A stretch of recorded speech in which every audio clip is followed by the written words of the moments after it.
apa nek pas utuh. Aku malah seneng nek rada gerak-gerak ngono kuwi. Sak basah. Ketok lek laris ngono lho maksudnya. Ora mergo watuk kok, ora mergo laris. Watuk gampang tambah-tambane lek patak ya angel. Watuk napa tambane Pak Dana? Ya obat. Obatnya napa? Ya jahe, kencur, jeruk. Oh, jahe kencur. Terus baru ditambahi karo kecap, dipreske jeruk, ngono. Baru cemplungne ning drum, ya ta. Karo minyak. Karo minyak. Diobong. Diobong. Sak drume. Terus aku narik dalangnya ya. Ayo kopong bareng. Aku dadi anoman apa kuwi? Anoman apa? Anoman nak buntute nang mburi ya. Ya bener kan anoman itu. Lah iya, nek jenengan dadi anoman kan ndek buntut ta? Itu buntut ta? Apa? Kupel. Ayo. Berarti cilik goreng ya. Ayo nembangmu ndak kelangan ngomong kok ora. Lah iki Mbak Brigita apa aku meneh? Ya Mbak Brigita ya.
Kecelek ya Mbak.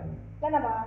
Mungkin terus Kecelek apa Bu? Kecelek lah mriki. Oh, kecelek. Napa-napa wong kabeh diaturan kuwi. Iya, kecelek. Nggih. Keculek beda ya. Ayo. Jadi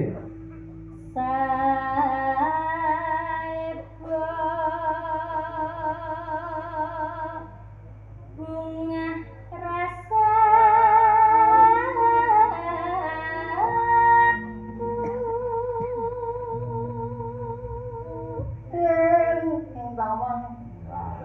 meneng apa?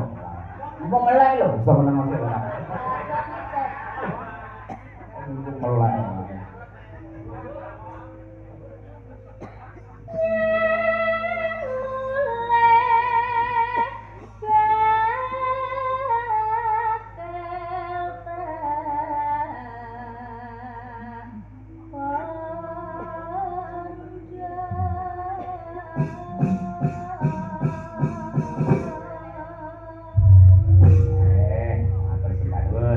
Monggo buka celuk saking Mbak Tati rumiyin. Monggo, Mbak.